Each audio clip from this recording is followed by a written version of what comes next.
Hospital hit किया Israel का। पता चला है सर वहां पर फलस्तीनी लोगों के ऊपर मजालिम भी ढाए जाते थे, बाकायदा उनको ज़िबा किया जाता था। क्या वाकई इजराइल ने तैयारे गिराए? रेजीम चेंज का सिलसिला चला कहां से? आयतुल्लाह ख़मैनी जब आए थे और शाह ईरान को टॉपल किया था, ये उसी वक्त से शुरू हो गया था। 3 मुल्क सपोर्ट करते हैं ट्रम्प की बात। वो कौन कौन होते हैं?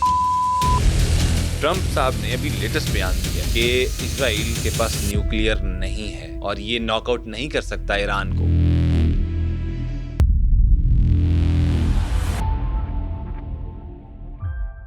अच्छा सर, हॉस्पिटल हिट किया इजराइल का, तो पता चला है सर वहाँ पर नीचे बंकर्स हैं आर्मी की, मिलिट्री की, बहुत ज़्यादा पोजीशनिंग वहाँ पर पाई गई है। लेकिन कई लोग ये भी कह रहे हैं कि वहाँ पर फ़लस्तीन के लोगों को, कई लोगों का, मुबैना तौर पर मैं इसलिए बात कर रहा हूँ कि कंफर्म नहीं है, लेकिन जो बातें हमें सुनने को मिली हैं मुबैना तौर पर, वहाँ फ़लस्तीनी लोगों के ऊपर मजालिम भी ढाए जाते थे, बाकायदा उनको ज़िबा किया जाता था।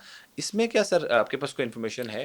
देखिए, ये रिपोर्ट हो रहा है मीडिया में, लेकिन ये ईरान की तरफ से जो वर्जन आई है कि हॉस्पिटल की बेसमेंट में सारी मिलिट्री इंस्टॉलेशन थी और ये और वो, ये एक रिफ्यूज करती है दुनिया आजकल नई मॉडर्न जी। में, क्योंकि हॉस्पिटल एक सॉफ्ट कॉर्नर होता है ना। हाँ। जब आप हिट करेंगे तो लोग सिंपैथेटिक हो जाएंगे आपकी तरफ, ठीक। कि हॉस्पिटल हिट किया। अब इजराइल कल से क्या कर रहा है? हॉस्पिटल हिट किया, ये किया, हम नहीं छोड़ेंगे।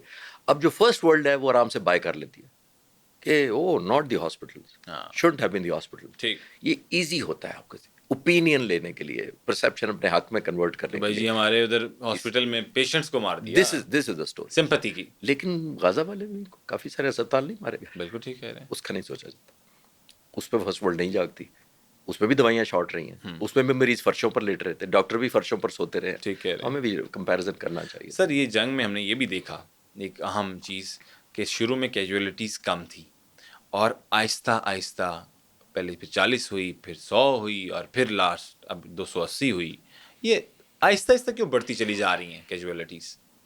देखिए, मैंने जैसे शुरू में कहा ना कि लेडर ऑफ एस्केलेशन कंट्रोल करना चाहता है, ईरान भी करना चाहता है और इजराइल भी करना चाहता है। जी। और आप ये नोट करेंगे, इजराइल को जैसे मैंने कहा प्राइस रोजाना की बुनियाद पर बढ़ाकर रादर ईरान एक सरप्राइज में मुब्तला किए हुए है। What next.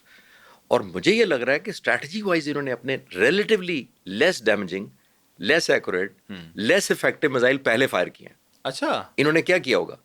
इन्होंने डिप्लीट किया उनके स्ट्रेंथ को, जो उनकी मिसाइल्स थे, ये इनको ड्रॉ किया है। इन्होंने फेंकते ही रहे हैं, मिसाइल दागते ही रहे हैं, 100 मिसाइल तो इकट्ठे दागते देखना, रहे हैं सर। इतना महंगा हाँ। वेपन 280 मिलियन वाला, आप छोटे छोटे ड्रोन पहुंचा दें हाँ, और उन वो- पर जाया कराते रहे। मैं कहना ये चाह मैं रहा समझ हूँ, गया। रिलेटिवली कॉस्ट इफेक्टिव होना चाहिए ना। Yes. कि अगर मैंने 20 लाख की चीज मारी है, मैं आपकी 1 करोड़ की चीज को तो मारूं। ठीक कह रहे हैं। ये 2 लाख की चीज को 20 लाख का मिसाइल तो नहीं चलाना चाहिए मुझे। अब ये मुझे लग रहा है नया सरप्राइज ईरान दे पा रहा है। पहले उन्होंने डिप्लीट किया। मैं तो बल्कि एक वेस्टर्न मीडिया का कल परसों पढ़ रहा था कि इजराइल ने अपने मिसाइल्स की जो सरफेस टू एयर डिफेंस है उसकी राशनिंग शुरू कर दी है कि हम रोजाना इससे ज्यादा नहीं मारेंगे क्योंकि हमारा कोटा रन आउट कर रहा है। ये देखे ना, मतलब जो मकसद था वो ईरान का वो पूरा होता नजर आ रहा है। पहले उन्होंने एग्जॉस्ट किया आपकी एनर्जी को एयर डिफेंस की, इंटरसेप्ट करने की। जब आप एग्जॉस्ट हो गए, अब राशनिंग की तरफ सोचना शुरू हो गए, अब उन्होंने ज्यादा सीरियस मारने शुरू हो गए। तो यही मैं लेडर ऑफ एस्केलेशन कर रहा हूँ और यही मैं प्रोबेटिव प्राइस की बात कर रहा सर लेकिन ये स्ट्रेटेजी कौन दे रहा है वैसे? हूँ। देखिए, ये कौम हजारों सालों से न सिर्फ, लेकिन सर सारी लीडरशिप ले गई। पिछले 200 सालों में 8 जंगें इम्पोज की गई हैं ईरान पर। हिस्ट्री पढ़ लेगा तो 8 की 8 इम्पोज की गई हैं। इस पे जोर है। सो दे आर रेजिलिएंट। जैसे मैं अर्ज कर रहा हूँ, फाइट बैक करना जानते हैं। 8 साल इराक के साथ लड़ते रहे, इररिस्पेक्टिव कौन ठीक था गलत उसको छोड़ देते, बट लड़ी तो सही ना। तो रेजिलिएंट हैं, उनका डिटर्मिनेशन बहुत है। One of the most nationalist लोग हैं। हाँ। इसमें कोई शक नहीं। तो वो नेशनलिज्म बहुत ज्यादा है। ये रिजॉल्व होता है कौमों का। बाकी चीजें, मिलिट्री हार्डवेयर जरूरी है, इसमें कोई शक नहीं। और अगर इस तरह के वेपन्स अनफोल्ड होते रहे रोजाना की बुनियाद पर, शायद और ज्यादा सरप्राइज। तो सर खैबर शिकन क्या चल पाएगा? मतलब क्या लगता है आपको, चल जाएगा? देखिए, वो तो उनकी स्ट्रैटेजी का हिस्सा है ना कि किस वक्त क्या मार रहे हैं। टारगेटिंग स्ट्रैटेजी है और आई एम श्योर इनको फीडबैक आ रहा होगा कि कितनी एक्यूरेट रही है हिटिंग, या कितनी लीथल हुई है, या सर इंडियंस भी पकड़े गए सुना है। जी। मुझे ईरानी दोस्तों के साथ हमदर्दी हो रही है कि किस तरह के दोस्त पीस टाइम में चुनते रहे।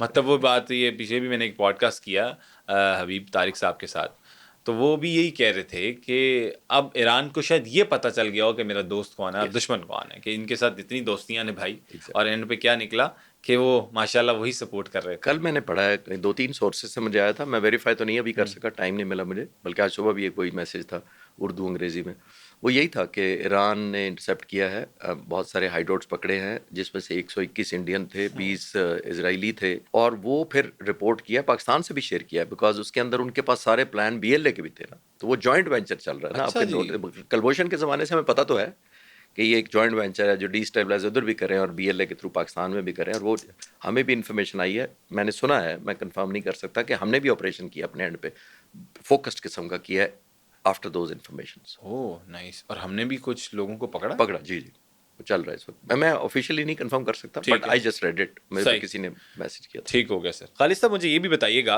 कि अरब ममालिक उस तरह से खुल के सामने क्यों नहीं आ रहे और साथ क्यों नहीं दे रहे ईरान का? देखिए, कुछ मुल्कों ने तो दिया है, सऊदी अरब ने किया है और UAE ने भी किया है, कुछ है, लेकिन उस तरह जिस सेंस में आप कह रहे हैं ऑल आउट खड़े होना पीछे या ऑल आउट सपोर्ट करना किसी सेंस में, वो नहीं हो पा रहा। बट ये एक हिस्ट्री है, आपने नोट किया होगा कि, चले मैं आपको एक डाटा मेरे जहन में आ रहा है, मैं आपसे जी, शेयर कर लेता हूँ। देखिए, वाई नॉट जब सर? से इसराइल बना है पिछले 78 सालों में, ठीक, अमेरिका ने जो इसराइल को एड दी है, वो दी है $260 बिलियन की मिलिट्री एड। ठीक है, दैट्स नंबर 1। ठीक है, 78 सालों की बात करूँ, ठीक है। और अगर मैं 78 सालों की जब मैं निकाल रहा था कि ये सबसे ज़्यादा है दुनिया में, मैं नेक्स्ट मुल्क निकाल रहा था कि इसके बाद किसको ज़्यादा एड मिली होगी, वो है इजिप्ट। अच्छा। Against 260, only 50 billion.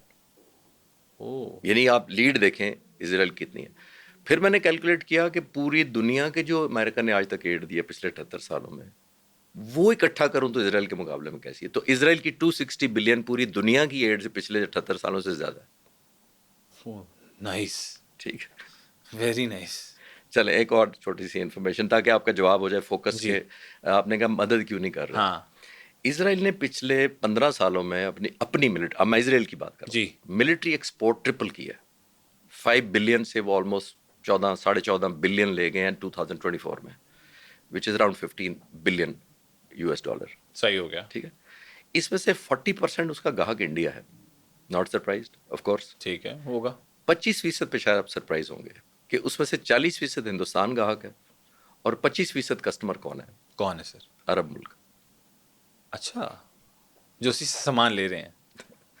तो जब आपके स्टेक कॉमन हो जाते हैं, जब आपकी टेक्नोलॉजी ट्रांसफर हो जाती है, जब आप ट्रेनिंग उनसे लेना चाहते हैं, उनमें सबसे सर मोस्ट, अगर हम थोड़ा सा और इसको स्पेसिफिक करें कि कौन कौन से ममालिक हैं? ज़्यादातर UAE, बहरीन और प्रॉब्ली मोरक्को शायद। मैं ओके, इस तरह, ठीक है। तो फिर कहाँ साथ देंगे सर ईरान का? इसलिए मैंने कहा जो आपको उनसे ज़रा सामान ले रहे हैं, मैं डाटा सपोर्ट के साथ ही बात कर सकता हूँ ताकि आप बेहतर जो समझा उनसे पाएँ सामान ले रहे हैं सर, वो कहाँ पर उनसे जाके लड़ेंगे? आपको। अली खamenei कितने ताकतवर हैं और अभी तक किस तरह महफूज है सर?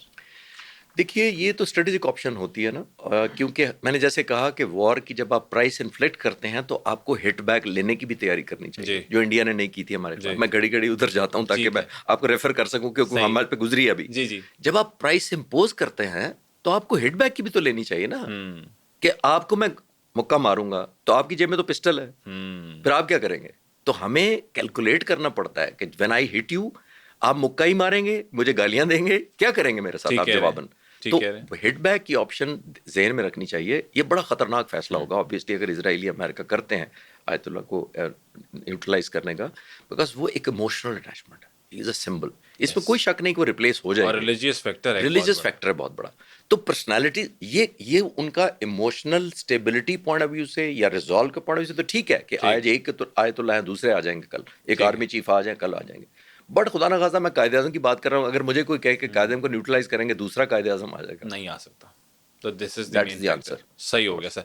सर बैतुल मुकद्दस को खाली करने का कहा जा रहा है, और जिस तरह ईरान ने भी, इसराइल ने भी तेहरान में कहा कि जी तेहरान को खाली कर दें, ट्रंप ने भी ये बात कही है अपने ट्वीट्स के थ्रू। ये क्या सीन है सर बैतुल मुकद्दस वाली साइड? देखिए, दो फ्रंट पे, जैसे मैं शुरू से अर्ज कर रहा हूँ कि दो फ्रंट पे कौमें जंगें लड़ती हैं। एक होता है मिलिट्री, जी, हार्डवेयर, जी, कैपेसिटी जो आपकी होती है, रेजिलियंस, ये सारी कॉम्बिनेशन होती है जिससे आप जंग लड़ते हैं। आप फिजिकल डिस्ट्रक्शन करते हैं, प्रोहिबिटिव कॉस्ट इम्पोज करते हैं, आप रियलाइज कराते हैं कि तुम्हें बहुत ज़्यादा कीमत देनी पड़ेगी। एक तो ये होता है, और ये ठीक, रियल, मेजरेबल, टेंजेबल होता है।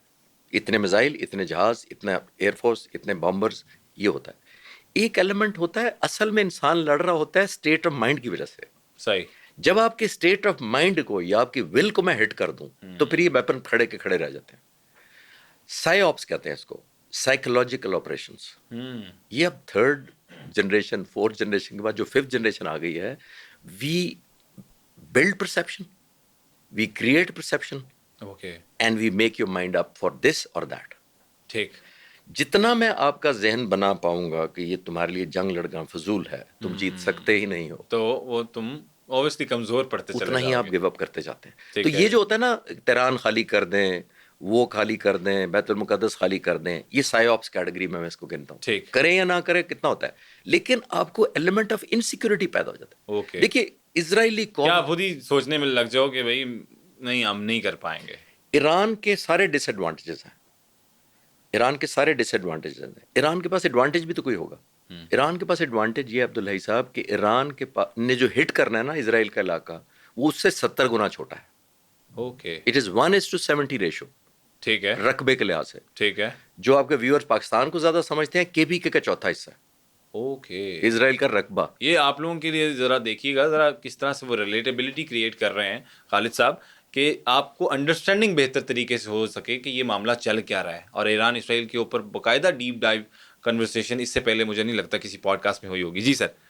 तो मैं अर्ज कर रहा था कि ईरान से 70 गुना छोटा है, पाकिस्तान से 40 गुना छोटा है इजराइल। तो मैं आपके व्यूअर्स के लिए बिल्ड कर रहा हूँ एक पिक्चर के कितना छोटा मुल्क है। केपीके का चौथा हिस्सा है, केपीके का चौथा तो हिस्सा। इस रकबे को ईरान ने हिट करना है। एडवांटेज देखे ना, जब वो 100 मिसाइल मारता है, जिनकी हम बातें कर रहे हैं कि गुजर के चले गए, जब पहुंच जाते हैं 100 में से 20 पहुंच जाए, जी।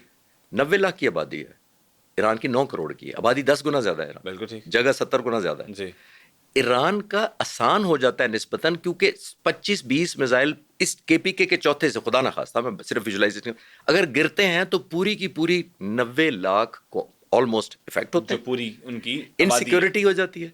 क्योंकि इजरायली कौम ने तो, अब्दुल्लाही साहब एग्री करेंगे ना, तो उन्होंने तो जंग नहीं देखी ना कभी। ग्रिड स्टेशन तबाह हो जाए कैसा होता है, हॉस्पिटल बॉम्ब होते हैं कैसा होता है, दवाइयाँ ना मिले कैसा होता है, खुराक शॉर्टेज हो जाए तो उन्होंने कैसा तो होता है, बाकियों के साथ ही किया है। बाकियों के साथ किया है।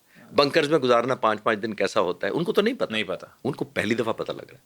तो उनके लिए बहुत वर्स्ट एक्सपीरियंस। ईरान जो हिट कर सकता है वो विल टू फाइट कर सकता है ऑफ द पीपल, ठीक है, not the arm forces, because arm forces बड़ी स्ट्रांग है उनकी, इस पर कोई शक नहीं है। तो हमें ये देखना पड़ेगा कि at end of the day will of the people. मुझे लग रहा है कि ईरान में जो विल का बहुत बड़ा एडवांटेज है, बिल का बहुत उधर डिसएडवांटेज हो सकता है वही इट्स ट्रू, ये तो सबको पता है सर। Exactly. ये तो तो रिलीजियस दोनों की फैक्टर अपनी है। अपनी और religion। वो अली खamenei साहब जो हैं वो एक बड़े ही असर और रसूख रखते हैं और वहाँ पर बहुत ज़्यादा उनका ताल्लुकात भी हैं।